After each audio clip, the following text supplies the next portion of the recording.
Picture yourself in a grand dining hall in Madrid, the year 1700. The air is thick with the scent of roasted quail, golden plates shimmer under candlelight, and silk napkins are folded with meticulous care. At the head of a massive mahogany table sits a man who commands half the world: Spain, Naples, Sicily, the Indies, Austria, Burgundy. His empire is so vast the sun never sets on it. Yet every morning, servants hover around him, slicing his food into tiny pieces as if he were a child. This is Charles II, the most powerful man on earth, and he can't chew a piece of bread. His jaw juts out so far he can't close his mouth properly, drool staining his royal garments. At 39 years old, he needs help to eat breakfast. This isn't some tragic accident or rare illness. This is the result of a 300-year experiment his family conducted on themselves. A genetic gamble that turned Europe's mightiest dynasty into a cautionary tale. Welcome to Grim Chronicles, where we peel back the shadows of history to reveal its darkest truths. Today, we're diving into the Habsburg curse, a story of ambition, obsession, and the devastating cost of keeping bloodlines pure. This isn't the history you read in textbooks. This is a tale of kings who couldn't rule their own bodies, queens who carried their dead husbands' corpses across Spain, and children born so deformed they couldn't survive. By the end, you'll see how a family's pursuit of glory became a genetic catastrophe that reshaped the world. Charles II sits at that dining hall, surrounded by servants who move with the precision of a well-rehearsed play, their eyes carefully averted. They've learned not to stare at their emperor's daily struggle. His personal attendant, Don Manuel, steps forward with a silk napkin, dabbing gently at the king's chin like he's tending to a frail grandfather. Foreign ambassadors at the table's far end exchange uneasy glances, their whispers barely concealed. They'll return to their courts with tales that sound more like ghost stories than royal reports, describing a king whose tongue is too large for his mouth, whose speech is so garbled they can't decipher a single word. Contemporary accounts paint his face as something grotesque, more suited to a cathedral gargoyle than a monarch. This is the man who controls the silver mines of Peru, the bustling ports of Naples, the golden halls of Vienna, an empire stretching across continents. Yet he can't manage the simple act of eating without assistance. How did this happen? How did the Habsburgs, Europe's most powerful family, create a king more broken than human? The answer lies in a choice they made centuries earlier, a decision to marry within their own bloodline, generation after generation, believing their DNA was too precious to share with outsiders. It's a story that begins with a brilliant young king who thought he'd found the secret to world domination, and it carries us through 16 generations of royalty to a tragic end. Let's travel back to the 1480s to Austria, where a young king named Maximilian I stared at a map of Europe not as a battlefield, but as a chessboard.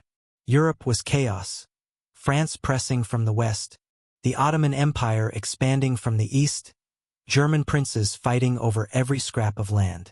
Most rulers would have raised armies, built siege engines, and drained their treasuries on endless wars. But Maximilian saw a different path.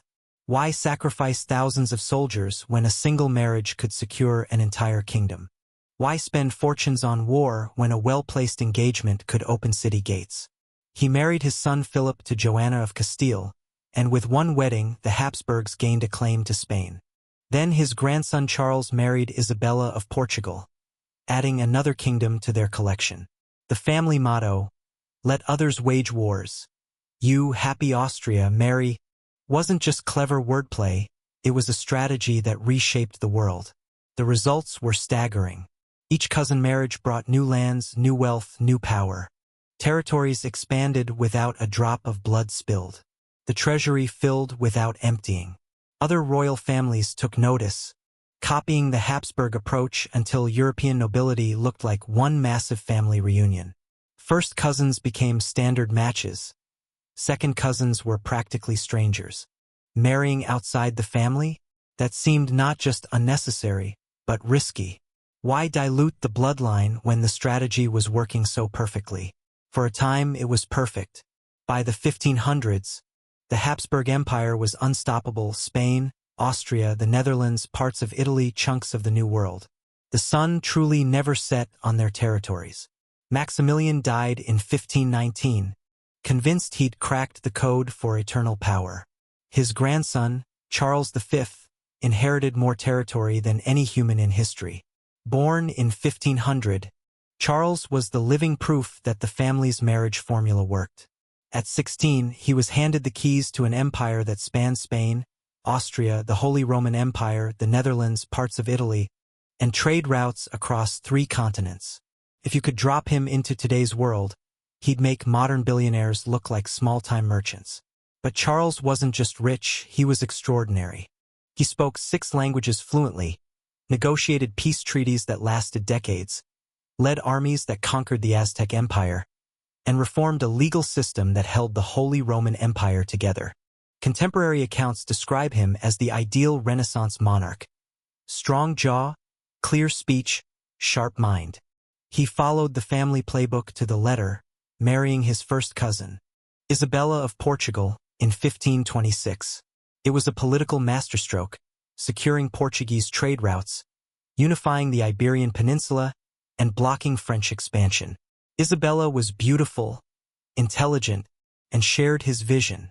Their marriage produced multiple heirs, and the dynasty's future seemed unbreakable.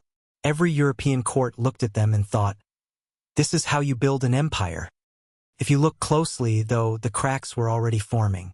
The family portraits from this era, painted by masters like Titian, reveal a subtle truth. Charles had a slight jaw protrusion, barely noticeable, just a family look. Isabella had it too. Their children inherited it, a bit more pronounced but still within the range of normal noble features. Court physicians recorded higher than average infant mortality, more miscarriages, children with respiratory issues or delayed speech. By 16th century standards, this wasn't alarming. Child mortality was brutal for everyone, and medical knowledge was rudimentary. But these were the first whispers of a genetic storm brewing beneath the surface. Charles V ruled for 40 years, retiring in 1556, exhausted from managing an empire with primitive technology. He split his territories between his son Philip II and his brother Ferdinand, retreating to a Spanish monastery where he died peacefully in 1558. He believed he'd left his heirs the greatest inheritance in history. What he didn't know was that he'd also passed down a genetic time bomb, ticking quietly, waiting to explode.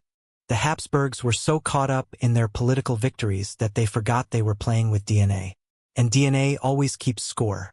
Their family tree, once a symbol of power, was starting to look like a ladder with no branches, each rung a marriage that tightened the genetic knot.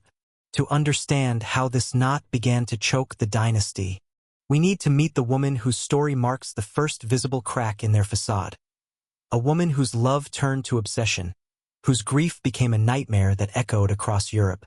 Picture a young princess, born in 1479, fluent in multiple languages, radiant with beauty, and destined to rule Castile, one of Europe's most powerful kingdoms. This is Joanna of Castile, daughter of Ferdinand and Isabella, the power couple who drove the Muslims from Spain and sent Columbus to the New World. On paper, Joanna was the perfect Renaissance princess, poised to carry her family's legacy to new heights. But there was something different about her, something subtle at first. Her emotions burned hotter than most. Her love felt like possession. Her intensity bordered on obsession. In 1496, she married Philip the Handsome of Burgundy, a union meant to be another Habsburg triumph, binding 2 mighty bloodlines.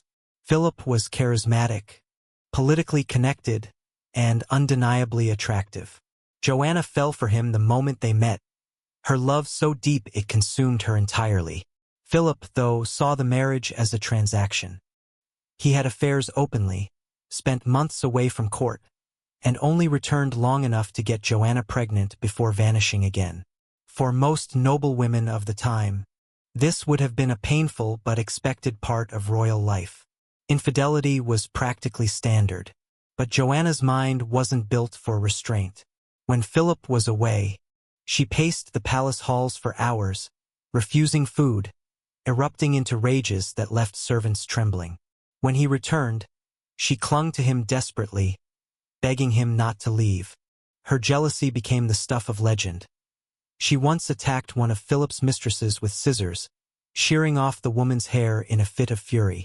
Court physicians labeled it melancholy. But today we might see signs of obsessive-compulsive disorder, severe anxiety, or even bipolar disorder. Then, in 1506, Philip died suddenly at 28, and Joanna's world shattered. She refused to let him go. Imagine a royal caravan winding through the Spanish countryside under moonlight, carrying Philip's embalmed body in an ornate silver coffin. Joanna, cloaked in black mourning clothes, insisted on traveling only at night, believing that as a widow, she shouldn't be seen by other men. Even in death, her jealousy guarded him from imagined rivals. For months, this grim procession continued. At monasteries and churches, Joanna ordered the coffin opened, kissing Philip's decomposing face, speaking to him as if he could answer. She arranged his grave clothes, brushed his decaying hair, and slept beside the coffin. Servants watched in horror as their queen lost herself in a grief so profound it seemed to defy reality. Her father, Ferdinand, saw a chance to seize power. If Joanna was mad, she couldn't rule Castile. He spread stories across Europe that his daughter was possessed by demons, unfit to govern. In 1509, he had her confined to a royal convent in Tordesillas. She was 30 years old and would spend the next 46 years locked in increasingly small, dark rooms. The official narrative was that her madness demanded isolation, but the truth was murkier. Cut off from sunlight, human contact, and dignity, her condition worsened. Guards reported her refusing to bathe for weeks, tearing her clothes to shreds, screaming for hours. Her son, Charles V, continued her imprisonment when he became king. It was politically convenient. A mad mother couldn't challenge his authority or cause diplomatic embarrassment. Joanna's tragedy wasn't just personal. Modern historians believe she wasn't born mad but genetically vulnerable. Her intense emotional dysregulation and obsessive behaviors could be early signs of inherited psychiatric conditions, more common in inbred populations. Her parents, Ferdinand and Isabella, were distant cousins, and while their marriage wasn't as extreme as later Habsburg unions, it marked the start of a dangerous pattern. Joanna's story was a warning, a glimpse of the genetic cost that would grow with each generation. She was written off as a madwoman, erased from history, but she was likely the first documented victim of a curse that would tighten its grip on the Habsburgs, pulling them toward ruin. The Habsburgs pressed on, doubling down on their marriage strategy, blind to the genetic debt piling up. Each generation tightened the noose, and the consequences became harder to ignore. Fast forward to the 1650s, and picture Diego Velázquez, Spain's greatest artist, in the royal court, carefully positioning a 5-year-old princess for her portrait. This is Margaret Teresa, her elaborate silk dress shimmering, her tiny hands arranged with care. But as Velázquez studies her face, he notices something. A slightly protruding lower lip, distant eyes, a head tilted as if breathing requires effort. He paints her with his masterful subtlety, capturing her beauty but also the truth. Look at his masterpiece, Las Meninas, and you'll see it. A sweet child, but with signs that something isn't developing as it should. Margaret was already promised to her uncle, Leopold I, the Holy Roman Emperor. At 5 years old, her life was mapped out, not as a dream but as a genetic obligation. 15. She traveled to Vienna for her wedding, a union celebrated as a diplomatic victory. 2 branches of the Habsburg family tree were reuniting, strengthening the bloodline, securing the dynasty's future. But her body told a different story. Each pregnancy was a battle. Her first child died after a few months. Miscarriages followed. Her surviving child bore even more pronounced Habsburg traits: a severe jaw deformity, breathing problems, developmental delays. Court physicians documented it all.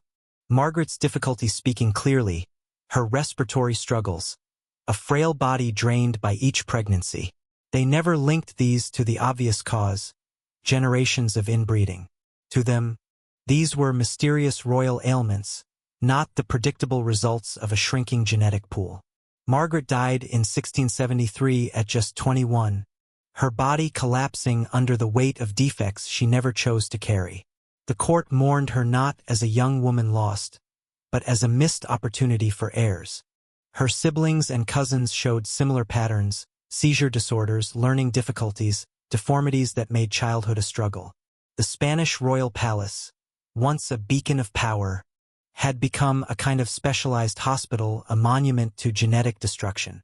Yet the Habsburgs kept going, arranging marriage after marriage, hoping each new child would somehow escape the curse. It was a genetic lottery with worsening odds. Would this child survive infancy? Could they speak clearly, walk without assistance? They were feeding their offspring to a monster they had created, one carefully planned wedding at a time. The stage was now set for the final act, and it would unfold in the broken body of a king who embodied the full cost of their choices, a living warning that biology cannot be cheated forever. Step into Madrid's royal court in 1686, where a 25-year-old king struggles to govern the largest empire on earth while barely able to govern his own body. Council meetings are a painful spectacle. Ministers strain to decipher Charles II's garbled speech, his tongue too large for his mouth. Foreign ambassadors write home about a king whose appearance defies description, a face more grotesque than regal. Charles II wasn't just the last Spanish Habsburg. He was the living endpoint of their genetic experiment. His parents, Philip IV and Mariana of Austria, were uncle and niece, but their family trees were so entangled that modern genetic analysis shows Charles was more inbred than the child of siblings. His inbreeding coefficient was 254, a number that translates to catastrophic genetic collapse. The physical toll was undeniable. The Habsburg jaw, caused by recessive genes, had reached its extreme in Charles. His lower jaw protruded so severely that his teeth couldn't align. Chewing was impossible. Court physicians cut his food into pieces smaller than a toddler's, and eating was an exhausting ordeal. He suffered from epileptic seizures, a weakened immune system that caught every illness in the palace, and developmental delays so severe he couldn't read until he was 10 and never mastered basic academics. Worst of all, for a dynasty obsessed with heirs, Charles was completely impotent. 2 marriages were arranged in a desperate bid to continue the bloodline. First, to Marie-Louise of Orleans, a French princess chosen for her different genetic background. The court held its breath, hoping for a miracle, but years passed with no pregnancies. Marie-Louise grew isolated, blamed for failing to conceive with a king whose body couldn't father children. She died young, and Charles remarried Mariana of Neuburg, a German princess. Again, the hope that willpower and prayer could overcome genetics. Again, nothing, no children, no hope. The greatest dynasty in Europe was watching its extinction unfold in real time. Charles knew his failure weighed heavily. Court records suggest he understood that his family's legacy hinged on an heir his body couldn't produce. The empire began to fracture. French armies pressed Spanish borders. English pirates raided ships, the Dutch seized territories. The king who ruled from Madrid to Manila couldn't rule his own body. By the 1690s, the Spanish succession crisis was inevitable. Charles's hands shook so badly he could barely sign documents. On November 1, 1700, he died at 39, his body finally giving out under the weight of genetic defects. He left no children, no heirs, no future for the Spanish Habsburgs. The War of Spanish Succession erupted immediately, reshaping Europe's balance of power. But the real war had been lost decades earlier, in marriage beds and birthing chambers, where politics collided fatally with biology. To understand why this happened, we need to step back from the throne and look at the science the Habsburgs couldn't see. Human genetics thrive on diversity. Harmful genes exist in everyone, but in a diverse population, they stay hidden. A healthy gene copy masks a dangerous one, it's nature's insurance policy against disaster. But when cousins marry cousins, generation after generation, that insurance vanishes. Think of your genes as a deck of cards. Some are winners, some are losers. In a normal population, different decks are shuffled together, and the good cards cover the bad. The Habsburgs kept shuffling the same deck, and eventually, the bad cards started pairing up. First cousin marriages caused subtle issues. By the third and fourth generations, harmful genes expressed more frequently. By Charles II's time, the genetic deck was so stacked with disasters that a normal life was impossible. The Habsburg jaw, once a subtle trait, became a grotesque deformity because both parents carried the same recessive genes. Modern scientists call this inbreeding depression, and it ravaged Charles's immune system, brain development, fertility, and life expectancy. The math is unforgiving. A normal population has a 1 in 10,000 chance of a serious genetic disorder. First cousin marriages raised that to 1 in 1,000. After multiple generations, disaster is certain. Charles II's body was the brutal proof of that math. The Habsburgs thought they were preserving their bloodline's purity. Instead, they conducted the most thorough genetic destruction experiment in history. Their obsessive record-keeping, meant to glorify their dynasty, became a treasure trove for modern geneticists.